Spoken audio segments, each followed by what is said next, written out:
Welcome to जी के current affairs point friends. I hope आप लोग अच्छे होंगे।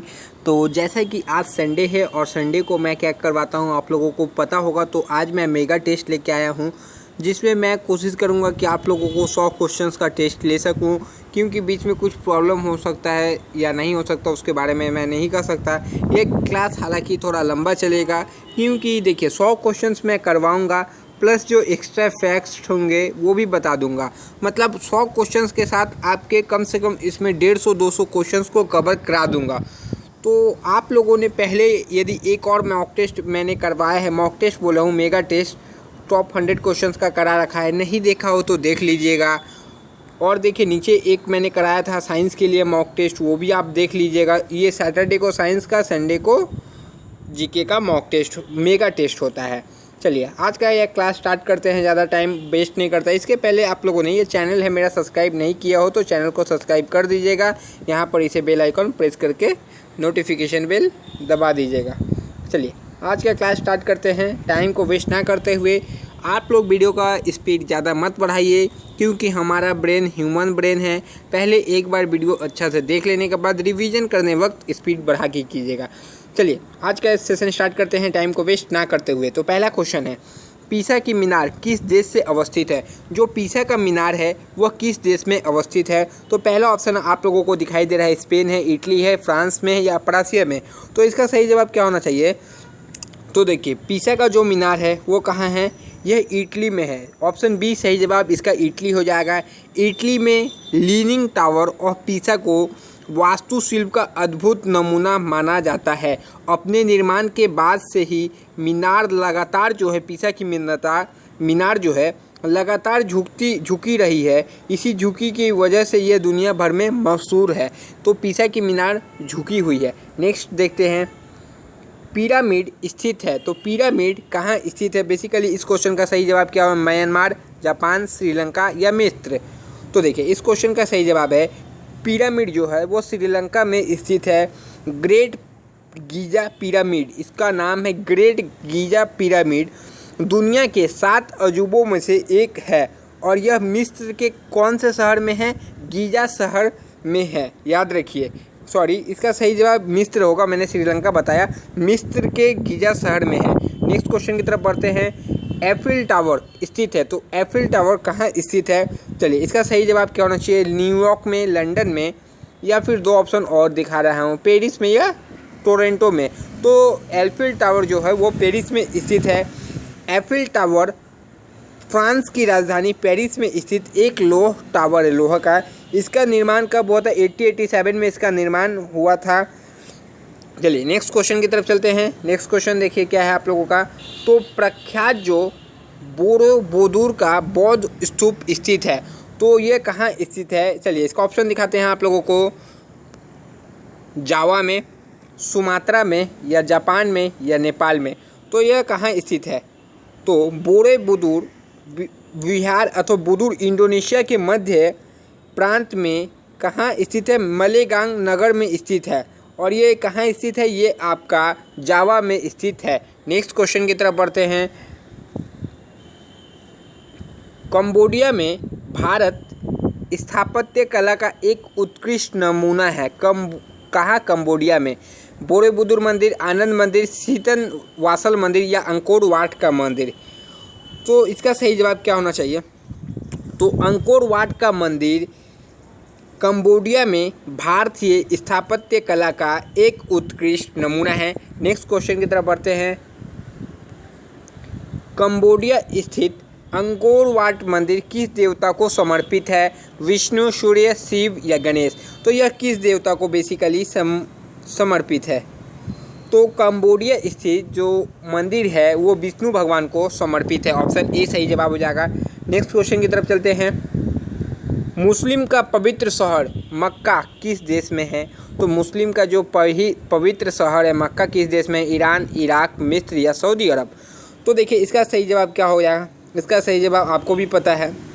तो मुस्लिमों का जो ये कहाँ है? सऊदी अरब है। मुस्लिमों का पवित्र शहर मक्का सऊदी अरब में है। मक्का इस्लाम का पवित्रम शहर है, जहाँ पर काबा तीर्थ और मस्जिद अल हरम स्थित है। मक्का शहर वार्षिक हज यात्रा तीर्थ यात्रा जो इस्लाम के 5 स्तंभों में से एक के लिए प्रसिद्ध है। हर साल करीब 40 लाख यात्री मक्का जाते हैं। नेक्स्ट क्वेश्चन की तरफ बढ़ते हैं। एलिफेंटा पास कहाँ स्थित है? तो एलिफेंटा पास आपका कहाँ स्थित है? पाकिस्तान में, श्रीलंका में, चीन में या भारत में? तो देखिए एलिफेंटा पास आपका श्रीलंका में स्थित है। नेक्स्ट क्वेश्चन की तरफ चलते हैं। पेंटागन किस देश में स्थित है? तो पेंटागन किस देश में स्थित है? संयुक्त राष्ट्र अमेरिका, इंग्लैंड, कनाडा या रूस? तो इसका सही जवाब क्या होना चाहिए? तो पेंटागन अमेरिका में स्थित है और अमेरिका के प्रतिरक्षा विभाग का मुख्यालय है। यह दुनिया का सबसे बड़ा इमारत है। इस इमारत का निर्माण द्वितीय विश्व युद्ध के समय शुरू होकर 15 जनवरी 1943 तक चला था। इसके निर्माण में $8.5 करोड़ की लागत लगी थी। नेक्स्ट क्वेश्चन की तरफ चलते हैं। एलिसी पैलेस कहाँ स्थित है? जर्मनी में, फ्रांस में, इटली में या स्पेन में? तो इसका सही जवाब क्या होना चाहिए? एलिसी पैलेस कहाँ स्थित है? तो एलिसी पैलेस जो है वो फ्रांस में स्थित है। फ्रांसीसी गणराज्य के राष्ट्रपति का आधिकारिक निवास है एलिसी पैलेस। नेक्स्ट क्वेश्चन, हर 2 क्वेश्चन के बाद आपका टॉपिक जीके का चेंज होते रहेगा। तो अब जो टॉपिक है देखिए, प्रमुख सांस्कृतिक संस्थान से है। क्वेश्चन देखिए, क्वेश्चन है प्रख्यात सांस्कृतिक केंद्र भारत भवन स्थित है। तो भारत भवन कहाँ स्थित है? पहला ऑप्शन है लखनऊ, भोपाल, पटना या फिर आपका इंदौर। तो ये कहाँ स्थित है? तो प्रख्यात जो सांस्कृतिक केंद्र है भारत भवन वह भोपाल में स्थित है। कहाँ? भोपाल में। भारत भवन भारत के प्रांत मध्य प्रदेश में स्थित है। यह एक विविध कला सांस्कृतिक केंद्र एवं संग्रहालय है।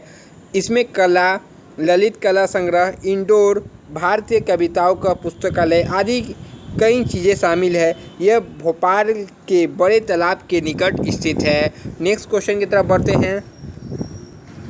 नेक्स्ट देखिए, भारतीय नाट्य संस्थान कहाँ स्थित है? तो इसका सही जवाब क्या होना चाहिए? पहला ऑप्शन है नई दिल्ली, लखनऊ में, भोपाल में या पुणे में? तो भारतीय नाट्य संस्थान जो नेशनल स्कूल ऑफ ड्रामा है वह नई दिल्ली में स्थित है। रंगमंच का प्रशिक्षण देने वाली सबसे महत्वपूर्ण संस्था है जो दिल्ली में है। इसकी स्थापना संगीत नाटक अकादमी ने 1959 ईस्वी में की थी। याद रखिएगा, यह भारत सरकार के अंतर्गत एक स्वशासित संस्थान है। नेक्स्ट क्वेश्चन की तरफ बढ़ते हैं। नई दिल्ली में स्थित संग्रहालय है। नई दिल्ली में स्थित संग्रहालय कौन सा है? प्रिंस ऑफ वेल्स संग्रहालय, सालराज संग्रहालय या फिर भारतीय संग्रहालय या राष्ट्रीय संग्रहालय? तो नई दिल्ली में स्थित संग्रहालय है राष्ट्रीय संग्रहालय। तो नई दिल्ली में स्थित राष्ट्रीय संग्रहालय है, इसको 1960 ईस्वी में बनाया गया था, निर्मित किया गया था और इसमें भारतीय सभ्यता के विकास से संबंधित चीज़ों को प्रदर्शित किया गया है। नेक्स्ट क्वेश्चन की तरफ चलते हैं। तो नेक्स्ट क्वेश्चन है संगीत नाटक अकादमी की स्थापना कब हुई है? तो संगीत नाटक अकादमी की स्थापना किस वर्ष हुई है? 51 में, 53 में, 54 में या 1957 में? तो इसका सही जवाब हो जाएगा 1953 ईस्वी में संगीत नाटक अकादमी की स्थापना हुई है और इसे भारत सरकार द्वारा स्थापित किया गया है। भारत की संगीत एवं नाटक की राष्ट्रीय स्तर की सबसे बड़ी एकेडमी है। इसका मुख्यालय दिल्ली में है। नेक्स्ट क्वेश्चन की तरफ बढ़ते हैं। तो नेक्स्ट क्वेश्चन देखिए आप लोगों को क्या है, एशियाटिक सोसाइटी कहाँ स्थित है? नई दिल्ली, कोलकाता, मुंबई या चेन्नई? तो इसका सही जवाब क्या होना चाहिए? एशियाटिक सोसाइटी कहाँ स्थित है? तो एशियाटिक सोसाइटी कोलकाता में स्थित है। इसकी स्थापना कब हुई थी? 1784 ईस्वी में हुई थी। कौन से तारीख को? 15 जनवरी 1784 ईस्वी में इसकी स्थापना हुई थी। कोलकाता में फोर्ट विलियम में की गई थी और इसका उद्देश्य क्या था? अध्ययन को बढ़ावा देना। और इसकी जो स्थापना किसने की थी? तो इसकी स्थापना सर विलियम जोन्स ने की थी। नेक्स्ट क्वेश्चन की तरफ बढ़ते हैं। तो नेक्स्ट क्वेश्चन क्या है देखिए, एशियाटिक सोसाइटी की स्थापना किस वर्ष हुई थी? तो 1774, 84, 1818 या 1835? तो मैंने इसका ऊपर आंसर बताया। इसकी स्थापना जो हुई थी वो 1784 में हुई थी। 1784 में। और किसने किया था? सर विलियम जोन्स ने। नेक्स्ट क्वेश्चन की तरफ बढ़ते हैं। तो आज का नेक्स्ट क्वेश्चन है, भारत महोत्सव की शुरुआत किस वर्ष हुई थी? तो इसका सही जवाब क्या होगा? 1953, 54, 82 या 85? तो देखिए, भारत महोत्सव का शुरुआत 1982 ईस्वी में हुई थी। नेक्स्ट क्वेश्चन की तरफ बढ़ेंगे। तो नेक्स्ट क्वेश्चन देखिए क्या है, राष्ट्रीय फिल्म एवं विकास निगम की स्थापना किस वर्ष हुई थी? राष्ट्रीय फिल्म एवं विकास 1969, 80, 82 या 85? तो इसका सही जवाब होगा 1982 ईस्वी में हुई थी। नेक्स्ट क्वेश्चन की तरफ बढ़ते हैं। तो देखिए नेक्स्ट क्वेश्चन क्या है, संगीत नाटक अकादमी कहाँ स्थित है? कोलकाता, नई दिल्ली, पुणे या मुंबई? तो इसका सही जवाब क्या है? तो इसका सही जवाब क्या है? तो देखिए, इस क्वेश्चन का जो सही जवाब हो जाएगा उसका क्या होगा? यह नई दिल्ली में स्थित है। ऊपर वाला क्वेश्चन का मैंने आंसर क्या बताया था? ऊपर वाला क्वेश्चन, राष्ट्रीय फिल्म विकास निगम की स्थापना किस वर्ष हुई थी? तो याद रखिए 1980 में हुई थी। शायद मैंने यही बताया, याद नहीं आ रहा। नेक्स्ट क्वेश्चन की तरफ चलते हैं। तो ये मैंने बता दिया, संगीत नाटक अकादमी कहाँ स्थित है? तो नई दिल्ली में स्थित है। नेक्स्ट क्वेश्चन की तरफ चलते हैं।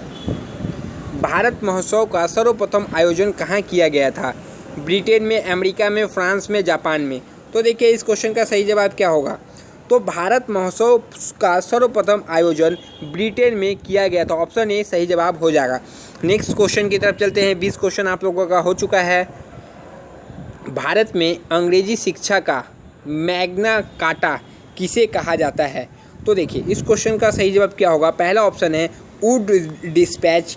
दूसरा ऑप्शन आप लोग देख सकते हैं मैकेले एवं विवरण पत्र, या 1813 ईस्वी का चार्टर एक्ट, या ऑकलैंड का विवरण? तो देखिए, इसका सही जवाब होगा वुड डिस्पैच 1854। वुड का आदेश पत्र या वुड का घोषणा पत्र सर चार्ल्स वुड द्वारा बनाया 100 अनुच्छेदों का लंबा पत्र था, जो 1854 ईस्वी में आया था। इसमें भारतीय शिक्षा पर विचार किया गया और उसके संबंध में सिफारिश की गई थी। सर चार्ल्स वुड उस समय ब्रिटिश ईस्ट इंडिया कंपनी के क्या थे? बोर्ड ऑफ कंट्रोल के सभापति थे। और घोषणा पत्र को भारत में अंग्रेजी शिक्षा का मैग्ना कार्टा कहा जाता है। नेक्स्ट क्वेश्चन की तरफ चलते हैं। नेक्स्ट क्वेश्चन देखिए, भारत की नई राष्ट्रीय शिक्षा नीति की घोषणा किस वर्ष की गई? भारत की नई राष्ट्रीय शिक्षा नीति की घोषणा 1968, 1986, 1992 या 1996?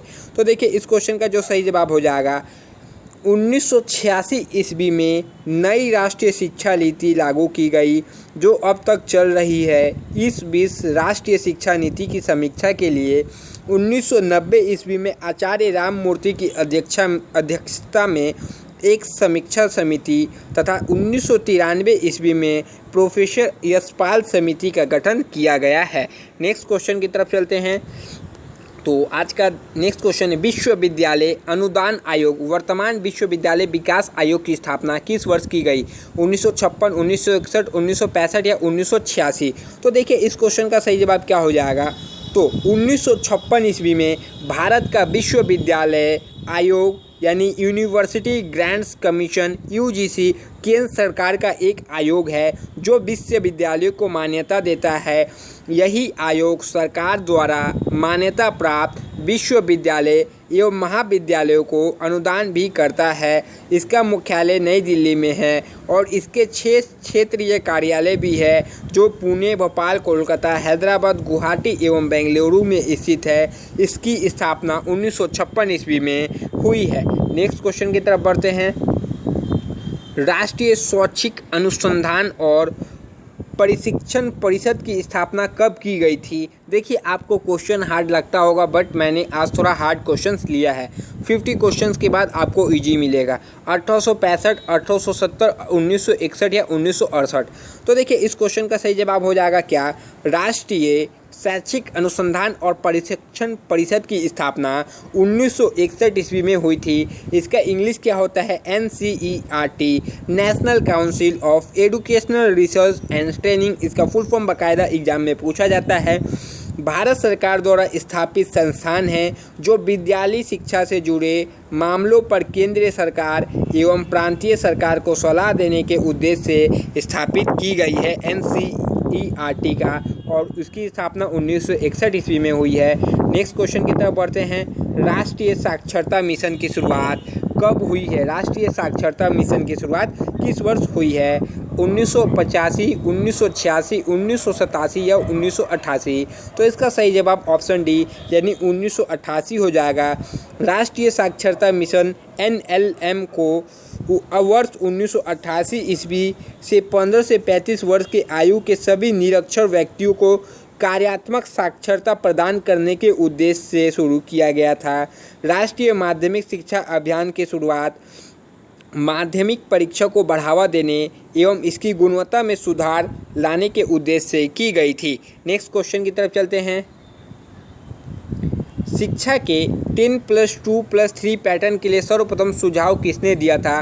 बम्बई विश्वविद्यालय, मद्रास विश्वविद्यालय, कलकत्ता विश्वविद्यालय आयोग ने, या फिर दिल्ली विश्वविद्यालय आयोग? तो इसका सही जवाब ऑप्शन सी यानी कलकत्ता विश्वविद्यालय हो जाएगा। नेक्स्ट क्वेश्चन की तरफ चलते हैं। भारतीय शिक्षा के 10+2+3 आकार की सिफारिश किसने की थी? कोठारी आयोग, मुलादियार आयोग, राधा कृष्ण आयोग या राधा मूर्ति आयोग? तो देखिए इसकी जो की थी सिफारिश तो वो कोठारी आयोग ने की थी। नेक्स्ट क्वेश्चन की तरफ चलते हैं। 10+2+3 शिक्षा पद्धति लागू की गई थी राष्ट्रीय शिक्षा नीति द्वारा, कोठारी आयोग द्वारा, माध्यमिक शिक्षा आयोग द्वारा या माधवन समिति की सिफारिश के द्वारा? तो इसका सही जवाब हो जाएगा राष्ट्रीय शिक्षा नीति के द्वारा। नेक्स्ट क्वेश्चन की तरफ बढ़ते हैं। ऑपरेशन ब्लैक बोर्ड नामक कार्यक्रम कब शुरू किया गया? ऑपरेशन ब्लैक बोर्ड नामक कार्यक्रम कब शुरू किया गया? तो इसका सही जवाब क्या होगा? पहला ऑप्शन है 86, 87, 87, 88, 88, 89 या 90, 91? तो इसका सही जवाब ऑप्शन बी यानी 87, 88 में ऑपरेशन ब्लैक बोर्ड कार्यक्रम शुरुआत किया गया, जिसे देश के सभी प्राथमिक विद्यालयों को न्यूनतम सुविधाएं प्रदान करने के लिए जारी किया गया था। नेक्स्ट क्वेश्चन की तरफ चलते हैं। ऑपरेशन ब्लैक बोर्ड कार्यक्रम का उद्देश्य क्या है? प्रारंभिक विद्यालयों में शिक्षा के लिए बुनियादी सुविधा जुटाना, या फिर आपका एक शिक्षा वाले विद्यालय में एक और शिक्षक की व्यवस्था करना, यह सभी स्तर पर गणित व विज्ञान की पढ़ाई का स्तर ऊंचा करना, या यह सभी? ऑप्शन डी है यह सभी। तो इसका सही जवाब होगा ये तीनों जो है यह सभी के लिए इसका उद्देश्य ऑपरेशन ब्लैक बोर्ड का। तो नेक्स्ट क्वेश्चन की तरफ चलते हैं। तो नेक्स्ट क्वेश्चन आपका आ चुका है और इसका टॉपिक चेंज हो चुका है आप लोगों के लिए बाकायदा। तो इसका पहला क्वेश्चन देखिए, भारत के सबसे प्राचीन वाद्य यंत्र कौन सा है? सबसे प्राचीन पूछा है। पहला ऑप्शन है सितार, दूसरा ऑप्शन देखिए आपका है तबला, तीसरा है सरोद या चौथा है वीणा? तो देखिए इसका सही जवाब ऑप्शन डी यानी वीणा भारत के लोकप्रिय वाद्य यंत्र में से एक है, जिसका प्रयोग शास्त्रीय संगीत में किया जाता है।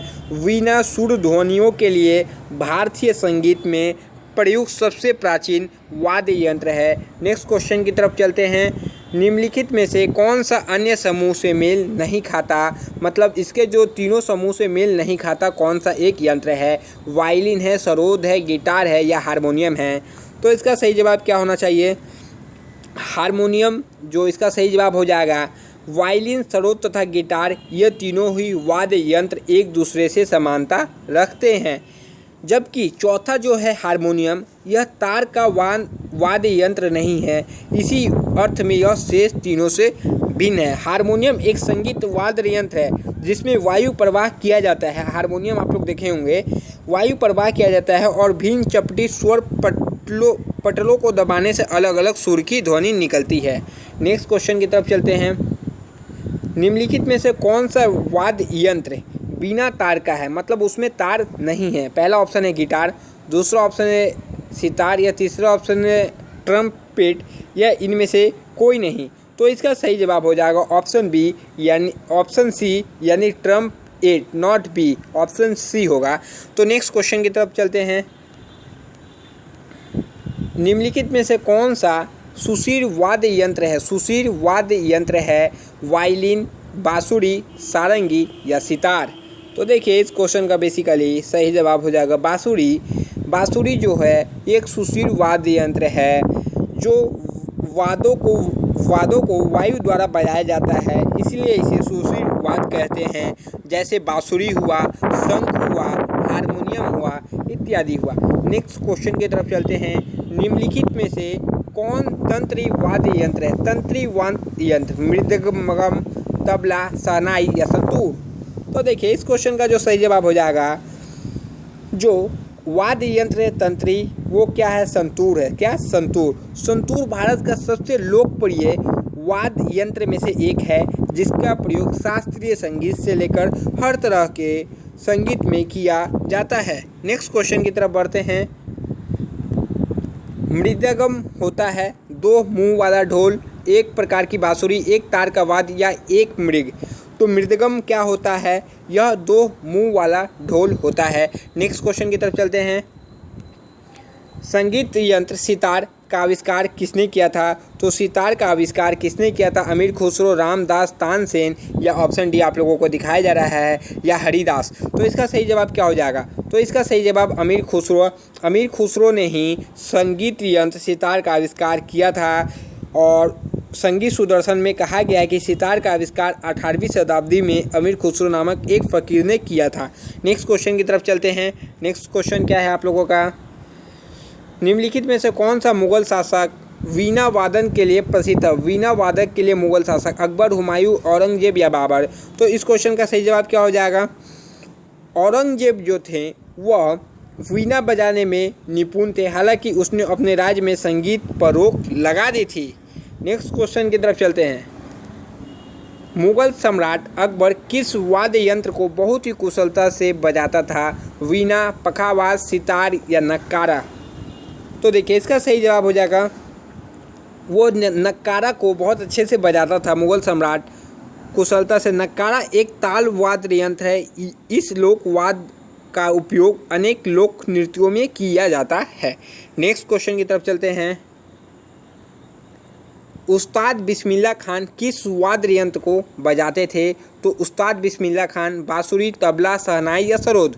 तो देखिए इस क्वेश्चन का जो सही जवाब हो जाएगा, तो उस्ताद बिस्मिल्लाह खान आपको पता है शहनाई बजाते थे, हिंदुस्तान के प्रख्यात शहनाई वादक थे। उनका जन्म 2001 ईस्वी में हुआ था और उनको सर्वोच्च सम्मान भारत रत्न से भी सम्मानित किया गया था। नेक्स्ट क्वेश्चन की तरफ बढ़ते हैं और ये टॉपिक भी आपका ख़त्म हो चला। अब आपका कुछ चित्रकार से मूर्तिकला से संबंधित नेक्स्ट टॉपिक है, तो चलिए ये भी कराया जाए। केरल के राजा रवि वर्मा प्रसिद्ध थे। देखिए ये क्वेश्चन ABMR में आया है। राजा रवि वर्मा किसके लिए प्रसिद्ध थे? नर्तक, चित्रकार, कवि या गायक? तो यह किस लिए प्रसिद्ध थे? तो यह चित्रकार के लिए प्रसिद्ध थे। किसके लिए? चित्रकार के लिए। भारत विख्यात चित्रकार थे। उन्होंने भारतीय साहित्य और संस्कृत के पात्रों का चित्रण किया है। उनके चित्रों की सबसे बड़ी विशेषता हिंदू महाकाव्य और धर्म ग्रंथों पर बनाए गए चित्र है। नेक्स्ट क्वेश्चन की तरफ चलते हैं। नंदलाल बोस ने किस क्षेत्र में ख्याति अर्जित की है? चित्रकला, लोक कला, नृत्य कला या राजनीति? तो देखिए इसका सही जवाब क्या हो जाएगा? तो जो नंदलाल बोस थे उन्होंने चित्रकर्ता में ख्याति प्राप्त की है। भारत के एक प्रसिद्ध चित्रकार थे। चलिए, और नंदलाल बोस ने संविधान के मूल प्रति का डिजाइन बनाया था। नेक्स्ट क्वेश्चन की तरफ बढ़ते हैं। मज़ा आ रहा है ना आप लोगों को? इतना मस्ती से आप लोगों को करवा रहा हूँ, भूलिए मत। बहुत अच्छे क्वेश्चन को लिया है। चित्रकला की मुगल शैली का प्रारंभ किया गया था। अकबर ने, हुमायूं ने, जहांगीर ने या शाहजहां ने? तो देखिए इस क्वेश्चन का सही जवाब क्या होगा? तो इसका सही जवाब होगा हुमायूं ने। नेक्स्ट क्वेश्चन की तरफ बढ़ते हैं। उस्ताद मसूर खां किस मुगल शासक के शासनकाल के प्रसिद्ध चित्रकार थे? खतरनाक प्रश्न। अकबर, जहांगीर, शाहजहां, औरंगजेब? तुक्का मत मारिएगा, जो आता हो राइट कीजिएगा, वरना स्किप कीजिएगा। कोई ज़रूरत नहीं है कि आपको पूरा क्वेश्चन अटेम्प्ट करना है। जो नहीं आता उसको छोड़ दीजिएगा, स्किप कीजिए। इसका सही जवाब ऑप्शन बी यानी जहांगीर हो जाएगा। तुक्का मत मारिए, बस मैं तुक्का के खिलाफ हूँ। मुगल कालीन शासकों में किस शासक का काल को चित्रकार का स्वर्ण काल कहा जाता है? अकबर, जहांगीर, शाहजहां या औरंगजेब? तो देखिए इसका सही जवाब हो जाएगा जहांगीर के शासनकाल को चित्रकारी का स्वर्ण काल कहा जाता है। नेक्स्ट क्वेश्चन की तरफ बढ़ते हैं। किस मुगल शासक को चित्रकला का महान पारखी कहा जाता है? अकबर, हुमायूं, जहांगीर या शाहजहां? तो इसका सही जवाब ऑप्शन सी यानी जहांगीर हो जाएगा। नेक्स्ट क्वेश्चन की तरफ बढ़ते हैं। मुगल शैली के विश्व प्रसिद्ध चित्र बैलगाड़ी का चित्रण किसने किया था? दशवंत, मनोहर, मसूर या अबुल हसन? तो देखिए इसका सही जवाब हो जाएगा अबुल हसन ने किया था। नेक्स्ट क्वेश्चन की तरफ बढ़ते हैं। जिस क्वेश्चन में कुछ बताने लायक रहेगा उसको अच्छे से बता दूंगा। मुगल चित्रकला शैली की विशेषता है युद्ध दृश्य, पशु पक्षी और प्राकृतिक दृश्य, दरबारी चित्रण या उपयुक्त सभी?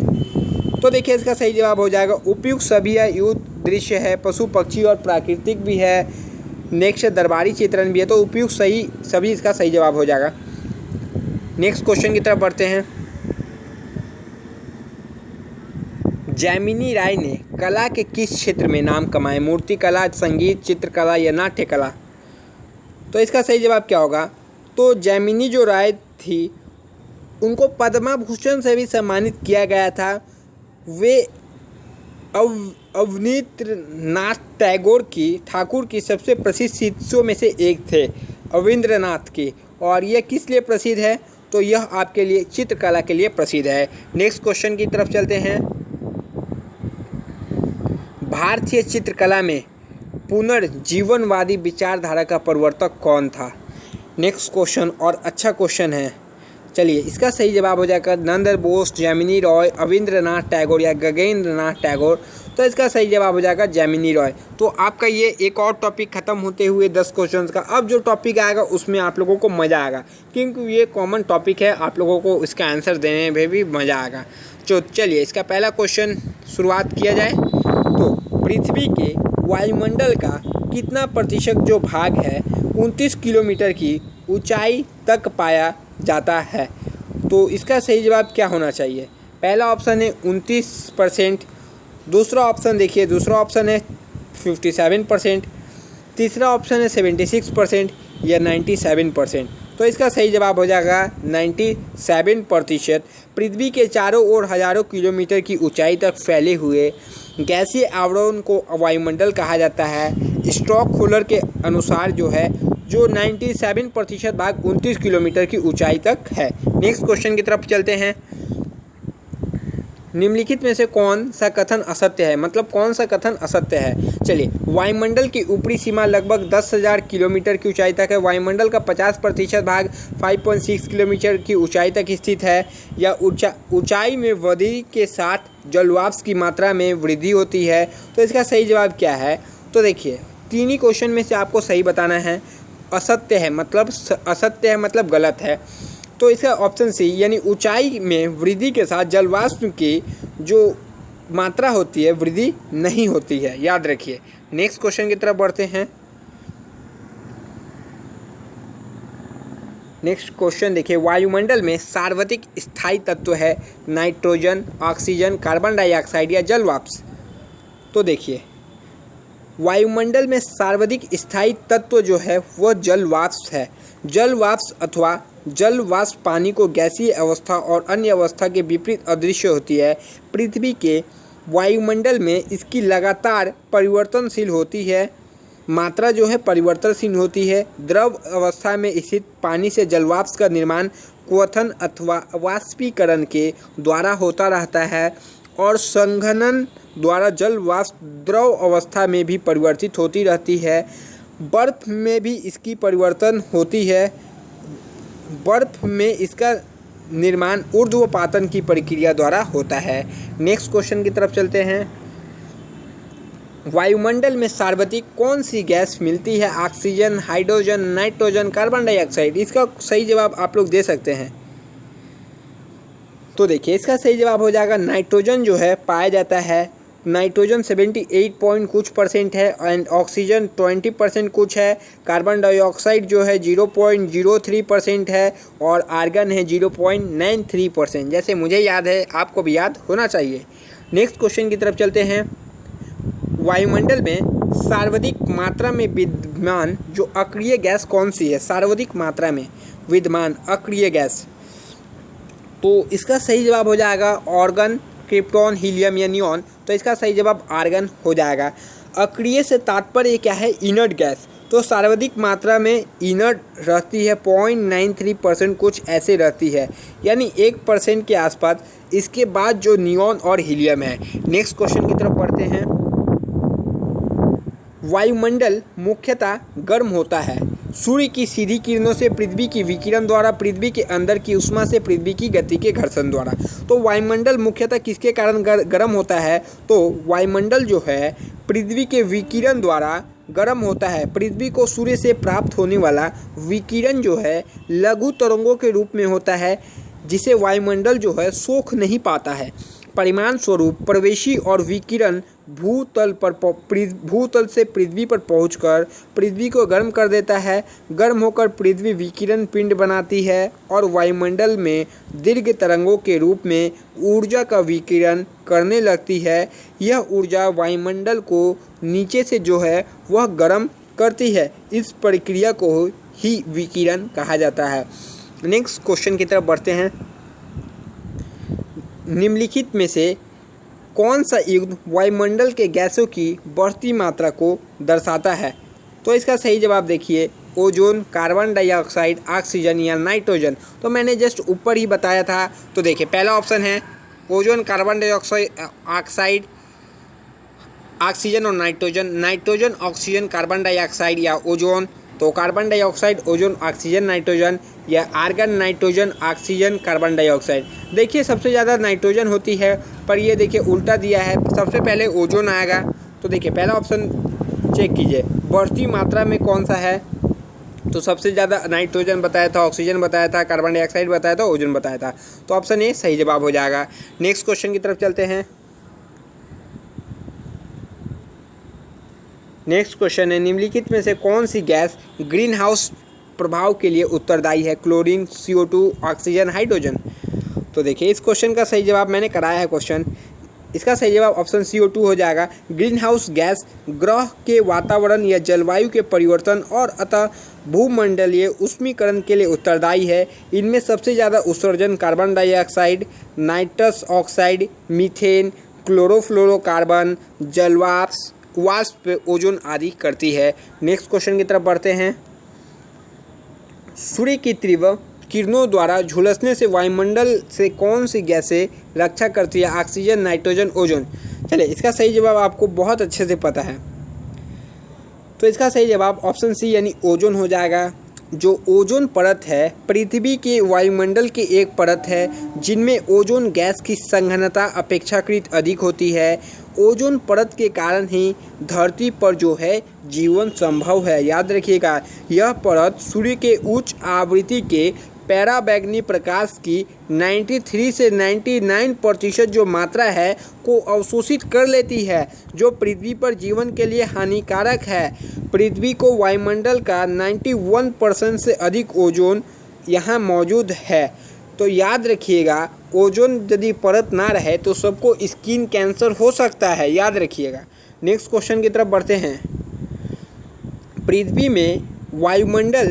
पृथ्वी के वायुमंडल में पाए जाने वाले निम्नलिखित गैसों का सही अवरोही क्रम क्या है? Nitrogen, carbon dioxide, oxygen, argon या नियॉन। तो देखिए इस क्वेश्चन का सही जवाब आपको बताना है। तो याद से एक बार और क्वेश्चन पढ़िए। पृथ्वी के वायुमंडल में पाए जाने वाली निम्नलिखित गैसों का सही अवरोही क्रम क्या है?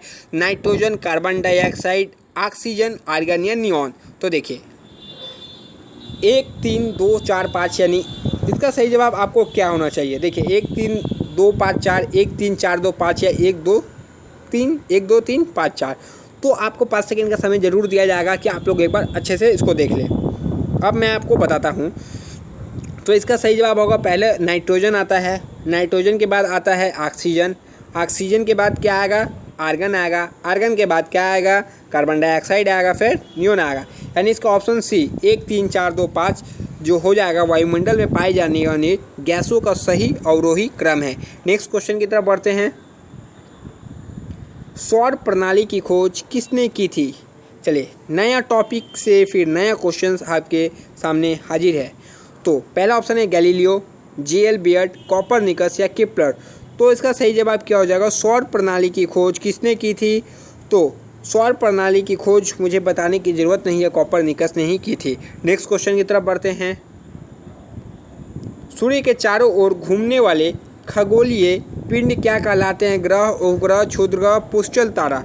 तो देखिए इसका सही जवाब क्या होगा? सूर्य या किसी अन्य तारों के चारों ओर परिक्रमा करने वाले खगोल पिंड को क्या कहते हैं? ग्रह कहते हैं। अंतर्राष्ट्रीय खगोलीय संघ के अनुसार हमारे सौरमंडल में कितने ग्रह हैं? कुल 8 ग्रह है, जिसके नाम है बुध, शुक्र, पृथ्वी, मंगल, बृहस्पति, शनि, यूरेनस और नेपच्यून। इसके अतिरिक्त 3 बौने ग्रह भी है, सीरियस, प्लूटो और एरिस। नेक्स्ट क्वेश्चन की तरफ बढ़ते हैं। किस ग्रह के चारों ओर परिक्रमा करने वाले छोटी आकाशीय पिंडियों को क्या कहते हैं?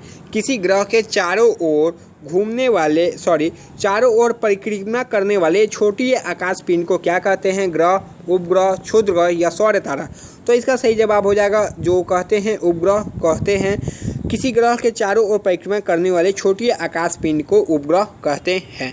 नेक्स्ट क्वेश्चन की तरफ चलते हैं। तो नेक्स्ट क्वेश्चन देखिए आपका क्या है, मज़ा तो आ रहा होगा आप लोगों को भी। संडे है, आराम से टेस्ट दीजिए, कोई दिक्कत नहीं है, देखते रहिए, लॉट्स ऑफ नॉलेज आपको यहाँ से मिल रहा है। ग्रहों की गति का नियम किसने प्रतिपादित किया? न्यूटन, केपलर, कोपरनिकस या गैलीलियो। तो इसका सही जवाब क्या हो जाएगा? तो जो ग्रहों के जो नियम के प्रतिपादन आपको पता है किसने किया था? केपलर ने किया था। चलिए इसका नियम भी मैं आपको बताते चलता हूँ। ग्रह को सूर्य से जोड़ने वाली रेखा समान समानांतर में समान क्षेत्रफल तय करती है। दूसरा क्या है?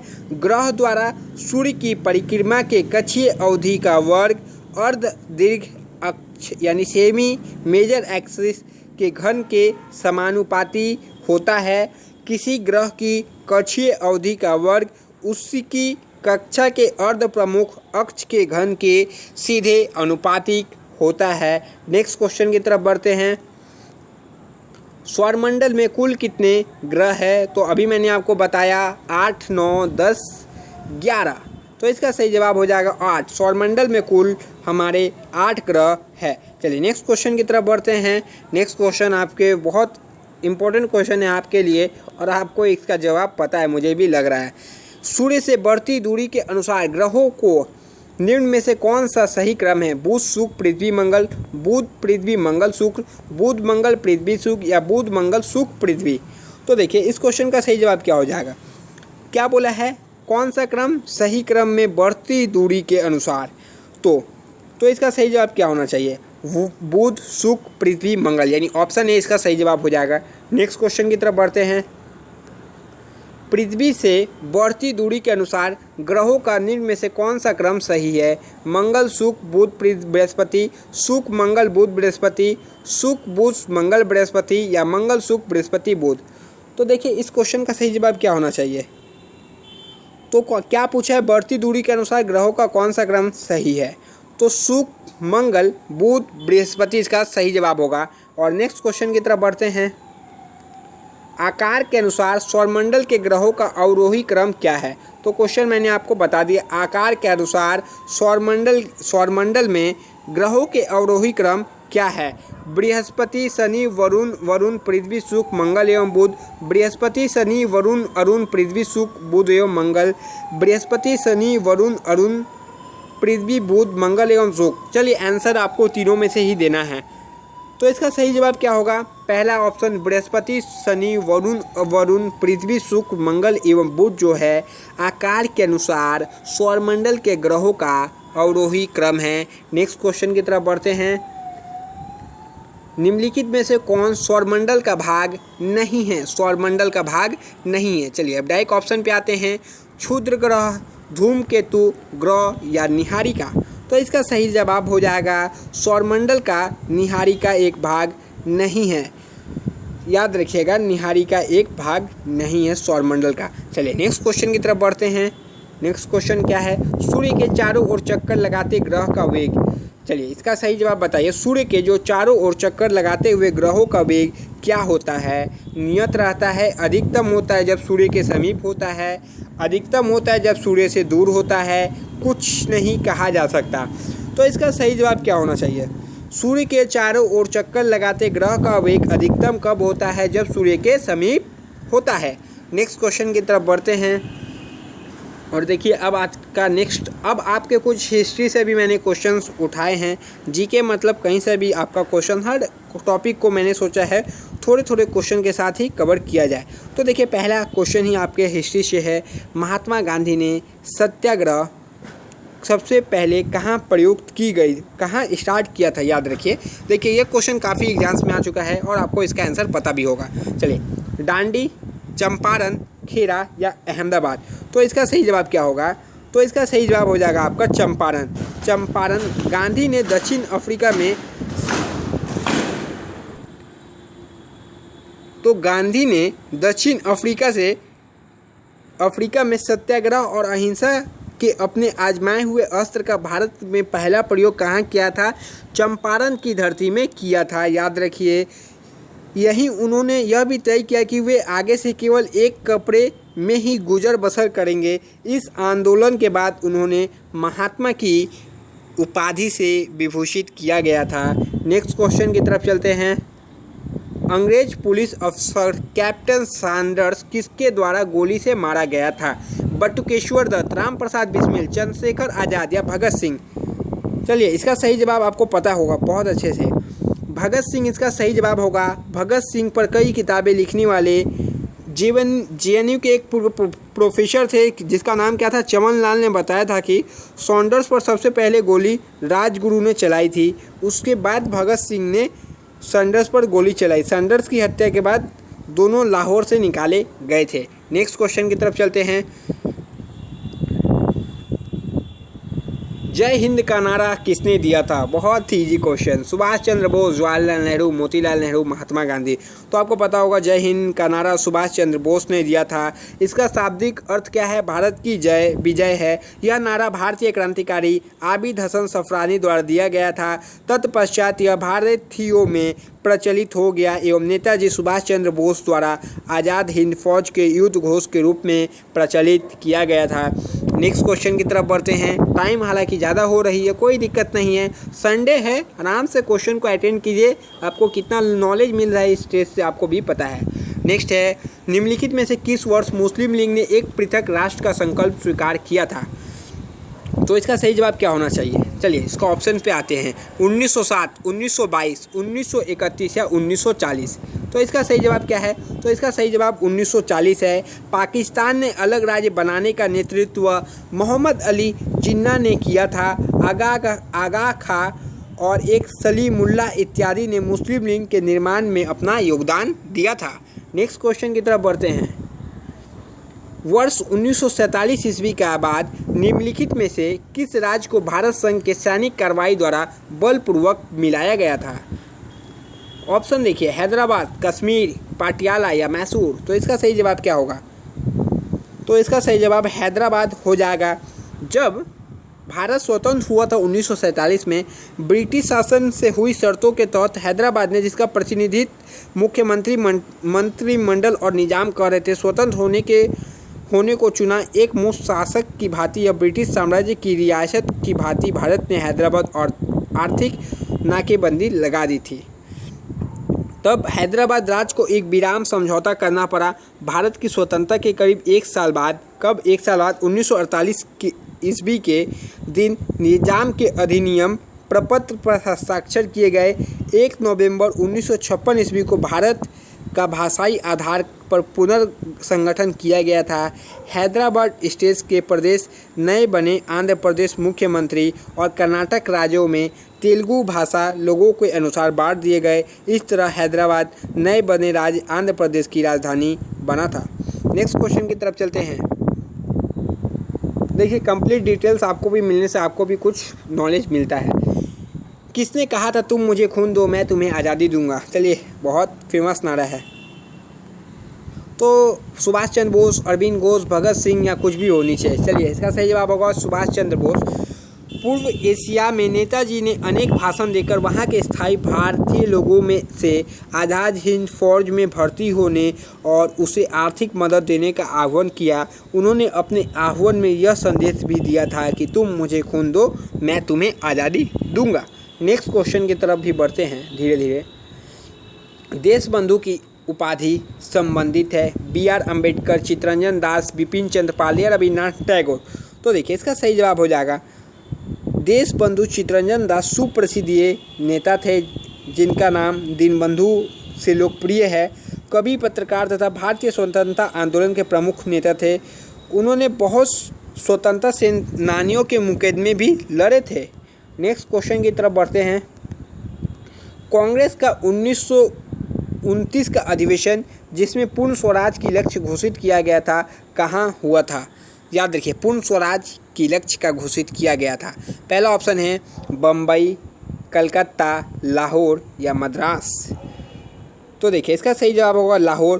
कांग्रेस पार्टी जो थी 1929 ईस्वी के लाहौर अधिवेशन में पंडित जवाहरलाल नेहरू की अध्यक्षता में पूर्ण स्वराज का प्रस्ताव पारित किया था। नेक्स्ट क्वेश्चन की तरफ चलते हैं। कांग्रेस ने भारत छोड़ो आंदोलन का प्रस्ताव किस वर्ष पारित किया था? 1940 ईस्वी में, 1941 ईस्वी में, 1946 ईस्वी में या 1942 ईस्वी में? तो इसका सही जवाब ऑप्शन डी यानी 1942 ईस्वी में अखिल भारतीय कांग्रेस की बैठक बम्बई के ग्वालियर टैंक मैदान में हुई और भारत छोड़ो आंदोलन के प्रस्ताव को मंजूरी मिली। इस प्रस्ताव में यह घोषणा की गई थी कि भारत में ब्रिटिश शासन की तत्काल समाप्ति भारत में स्वतंत्रता तथा लोकतंत्र की स्थापना के लिए अत्यंत आवश्यक है। तो याद रखिए 1942 में। नेक्स्ट क्वेश्चन की तरफ बढ़ते हैं। नेक्स्ट क्वेश्चन देखिए, सुभाष चंद्र बोस ने सिंगापुर में दिल्ली चलो का नारा दिया था, कौन से ईस्वी में दिया था? तो इसका सही जवाब क्या होना चाहिए? 42 में, 43 में, 44 में या 45 में?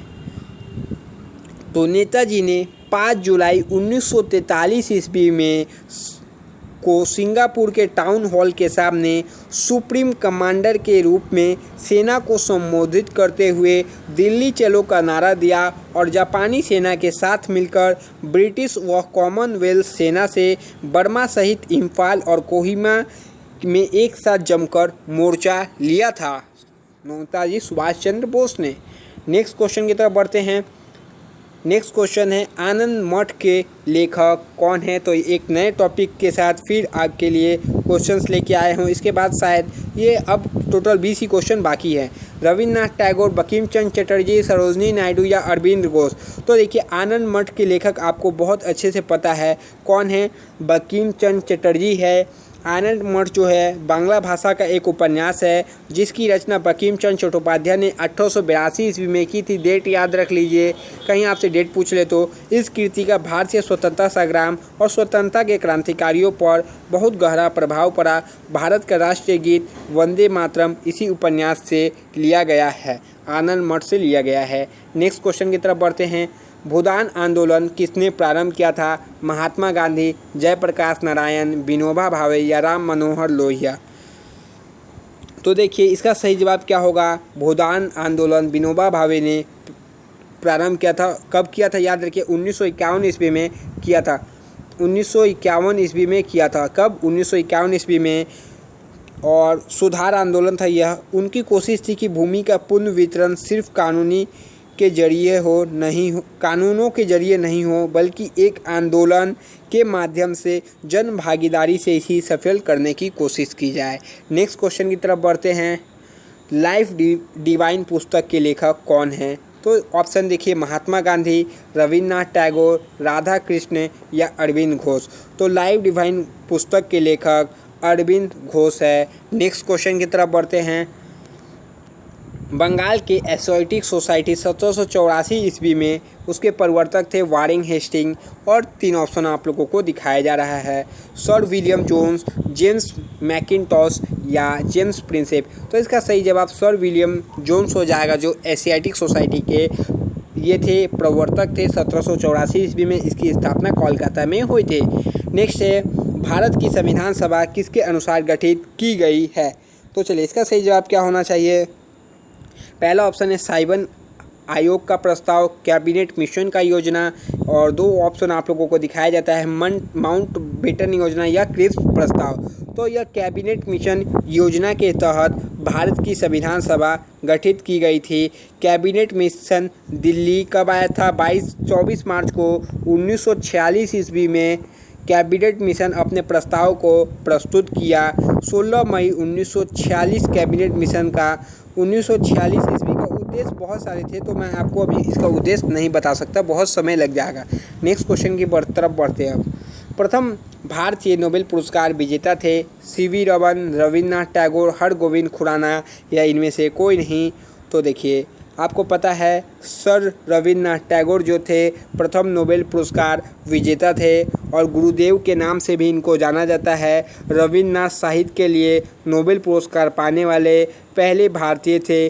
उनकी कविताओं गीतांजलि के लिए उनको नोबेल पुरस्कार 1913 ईस्वी में दिया गया था। ये डेट भी याद रखिए।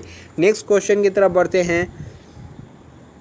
हमारा राष्ट्रीय गीत वंदे मातरम कहाँ से संकलित है? चित्रा, गोदान, डाकघर या एक और ऑप्शन आप लोगों को दिखाया जा रहा है या फिर आनंद मठ? तो इसका सही जवाब मैंने आपको शायद ऊपर ये क्वेश्चन में बताया था। तो हमारा जो राष्ट्रीय गीत है वो आनंद मठ से लिया गया है। इस गीत का प्रकाशन 1882 ईस्वी में हुआ था, याद रखिएगा। और ये 65 सेकेंड इसका जो अवधि है 65 सेकेंड में यह गाया जाता है। नेक्स्ट क्वेश्चन की तरफ बढ़ते हैं। नेक्स्ट क्वेश्चन क्या है? भारत का राष्ट्रीय पंचांग किस संवत पर आधारित है? विक्रम संवत, कली संवत या शक संवत या इनमें से कोई नहीं? तो दो ऑप्शन मैंने आप लोगों को बता दिया है। तो भारत राष्ट्रीय पंचांग या भारत का राष्ट्रीय कैलेंडर शक संवत पर आधारित है। ऑप्शन सी मैंने आपको बताया शक संवत, तो शक संवत पर आधारित है, याद रखिएगा। नेक्स्ट क्वेश्चन की तरफ बढ़ते हैं। दिल्ली में केंद्रीय सचिवालय के उत्तरी और दक्षिणी खंडों की वास्तुविद कौन था? तो इसका सही जवाब क्या होना चाहिए? तो देखिए, इसका सही जवाब हो जाएगा एडवर्ड लुटियनस, एंटोनियो रोमेन, रॉबर्ट टोरसेल। तो इसका सही जवाब या कुछ नीचे जो है वो सही नहीं है।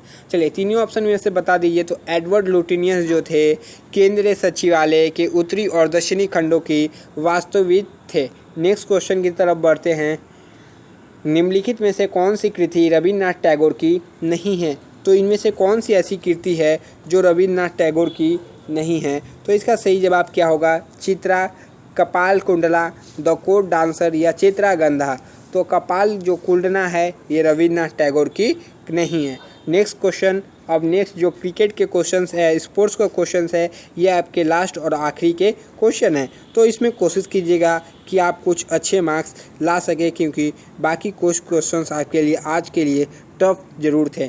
क्रिकेट के पिच की लंबाई कितनी होती है?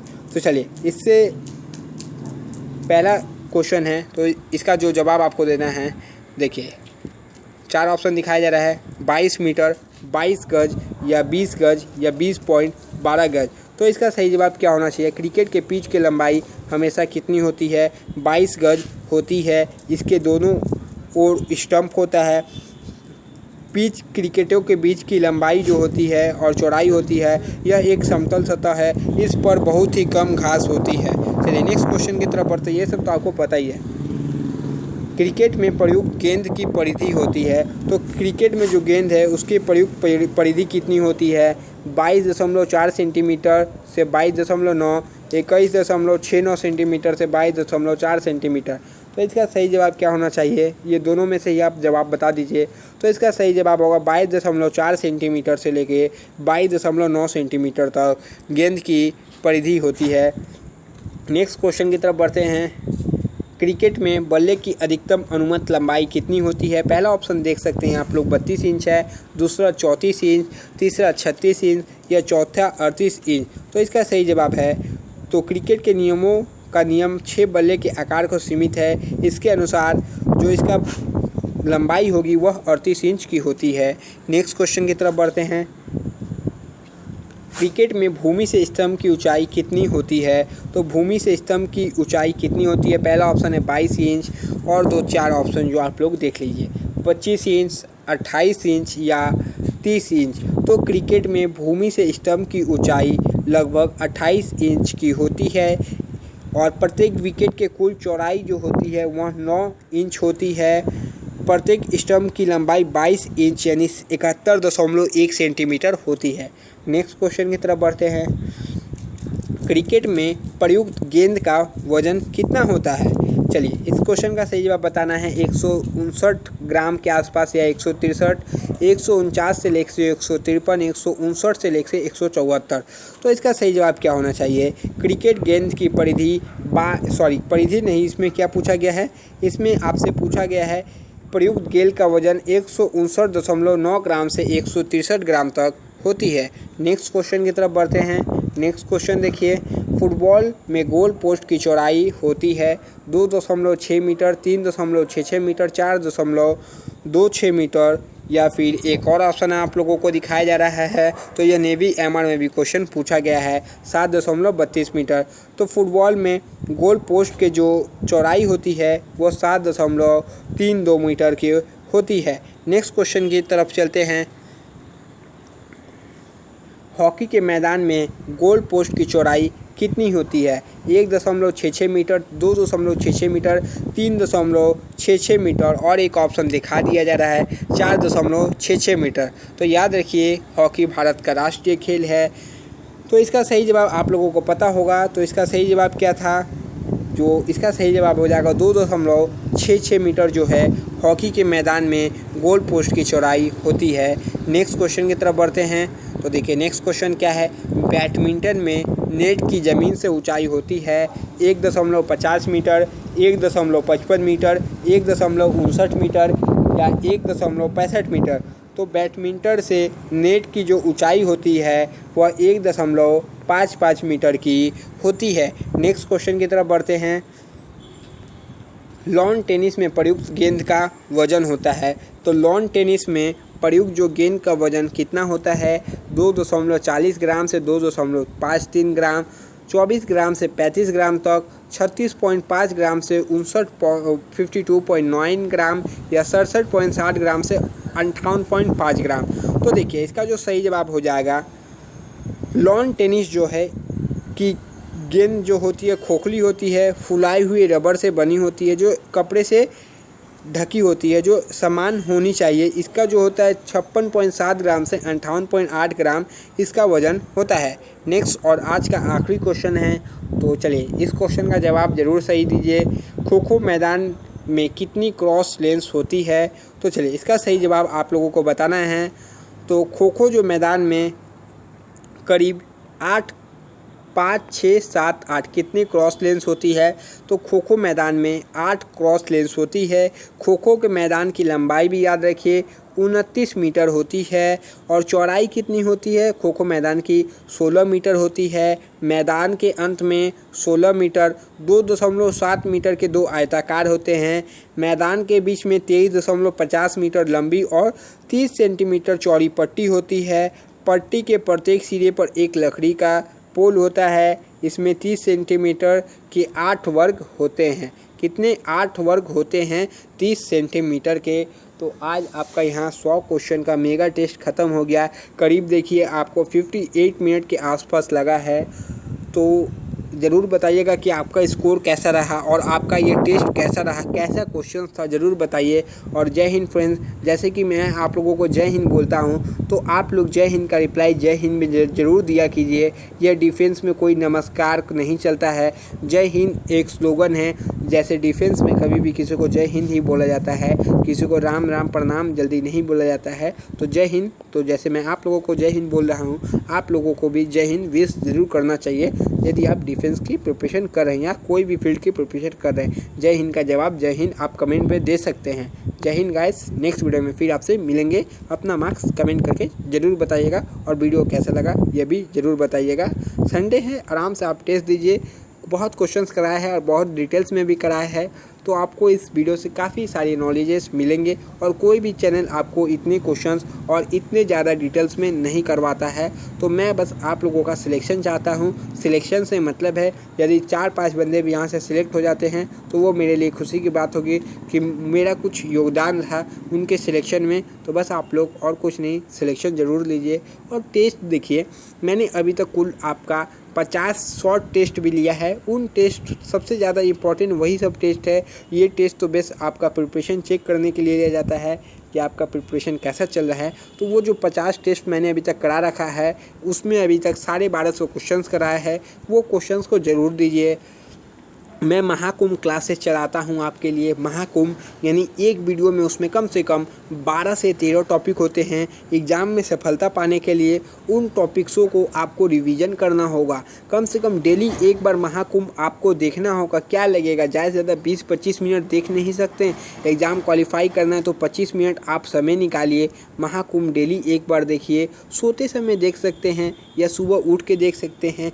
इससे क्या होगा, आप जीके से जुड़े रहेंगे और महाकुंभ यानी एक बार में 12 टॉपिक का रिवीजन आपको एक साथ, आप भी उतना टॉपिक का रिवीजन एक साथ नहीं कर पाएंगे। तो चलिए, कुछ बताना था वो भी बता लिए। तब तक के लिए जय हिंद फ्रेंड्स, नेक्स्ट वीडियो में मिलते हैं।